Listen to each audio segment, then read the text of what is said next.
morning. Today I'm going to discuss with you ginseng, Panax ginseng, which is the Korean variety, Panax noto ginseng, which is South China ginseng, and Panax quinquefolius, which is the American ginseng. It is a root of the plants in the genus Panax and contains ginsenosides, and gintonin. These are the active ingredients that make it beneficial for consumption. So there is a disclaimer, according to Wikipedia, that the US FDA has not approved ginseng as a prescription drug, citing there is no evidence of its effectiveness on any medical condition. It has also a history of inconsistent manufacturing of supplements that may show supplements contaminated with toxic metals or fillers because it is not regulated or controlled. So you have to get it from a reputable source. Its excessive use may have adverse effects or interactions with prescription drugs. The word ginseng comes from the Chinese word person and plant root, referring to the root's forked shape resembling a person and their legs. Panax means all healing in Greek, of the same root word as panacea. It has been used for centuries in Chinese medicine as a muscle relaxant. Oddly enough, panacea is also the same root word for pandemic, so worldwide. In a 1596 book of herbal medications, ginseng was described not as a cure-all, but rather a superior tonic for patients with chronic illnesses or those who were convalescing. Ginseng prefers growing in cool climates of Korea, Northeast China, Russia, Canada, and the U.S. So you would see it in the U.S. in like Minnesota or Michigan or something like that, Wisconsin, I think, in some kind of cold weather climate that's mountainous. Wild ginseng grows in mountains. It is nearly extinct in China and endangered globally due to increased demand, causing the ginseng to be picked too soon before it grows fully and reproduces. It takes years for ginseng to reach maturity.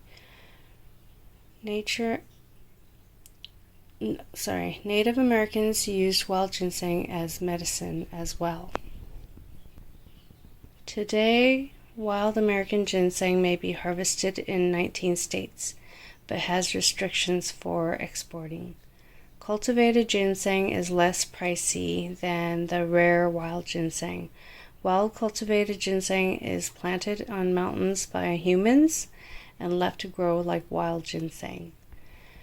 Ginseng seeds need to be stratified first, meaning it must be subjected to a long period of storage in a moist medium with a warm or cold treatment, and it doesn't germinate until the second spring after the berries are harvested.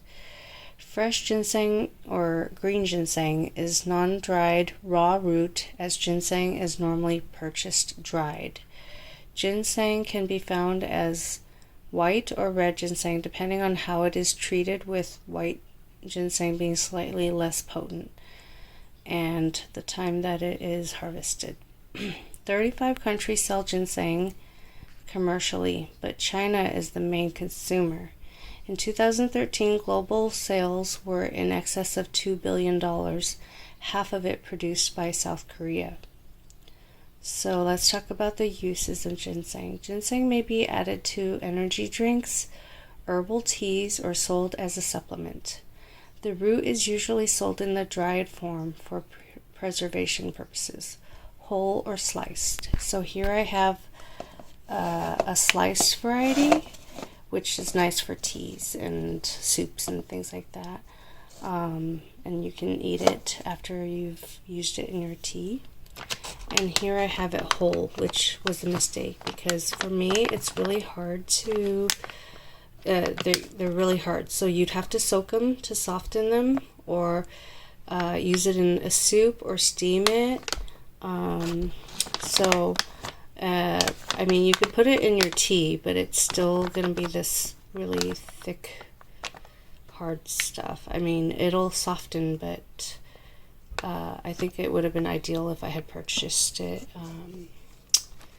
sliced. And this is the American ginseng, Wisconsin. That's what I was talking about. Wisconsin is where I think a lot of people get them from. And so this is the American ginseng, and I believe this is the Asian ginseng, because my mother got this one for me in an Asian store, herbalist. And this I got from, well, I got this from an Asian store, but yes, it says product of USA, Wisconsin. So let's continue. Ginseng root is usually sold in the dried form, and so preliminary studies show ginseng may have effects on memory, fatigue, menopause, and insulin response in people with mild diabetes. Ginsenosides, which are a phytochemical in the Panax species, are being used in research for their possible biological properties. According to Wikipedia, although roots are used in traditional Chinese medicine, the leaves and stems have larger quantities of phytochemicals and are easier to harvest, but less frequently used. The constituents include steroid saponins, which are the ginsenosides. Its safety and side effects shall be discussed next. Ginseng is considered safe, and adverse effects have been mild when used in short durations. Concerns arise when it is used over long periods of time, possibly causing headaches, insomnia, and digestive problems. The risk of interactions with prescription medication is low, but it may have adverse effects when used with blood thinner, warfarin, or other drug reactions with phenolzine or imatinib, lamotrigine, which results in hepatotoxicity. So hepatotoxicity means it'll damage your liver, but that's only if you use it for long periods, chronically, continuously, and in large doses. And used as a tea such as this, or having it in soup once in a while, is not going to hurt you.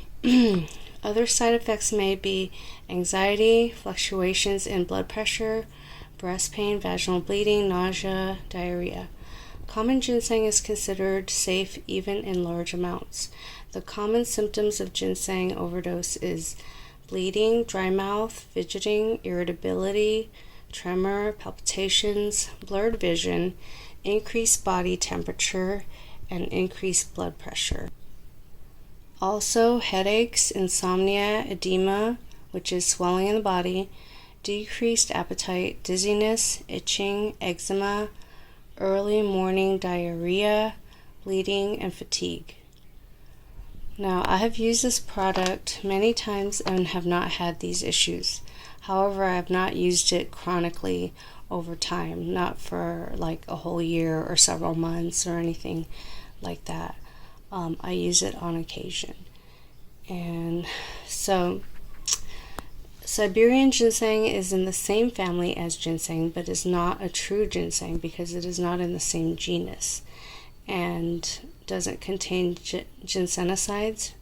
Rather, it contains eleutherosides and has a woody root rather than a fleshy root.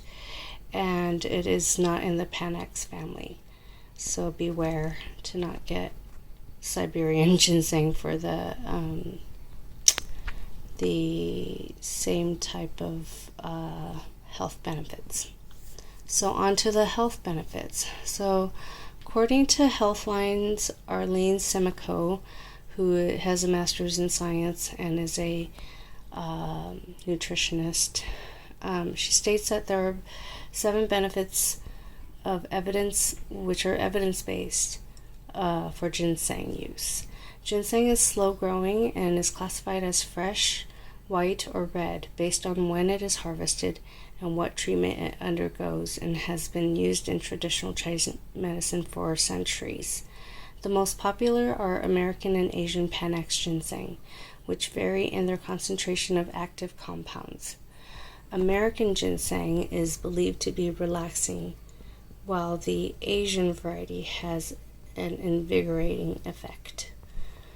Potential antioxidants in ginseng may reduce inflammation. It may do so by reducing oxidative stress, by increasing antioxidants, enzymes, and activities.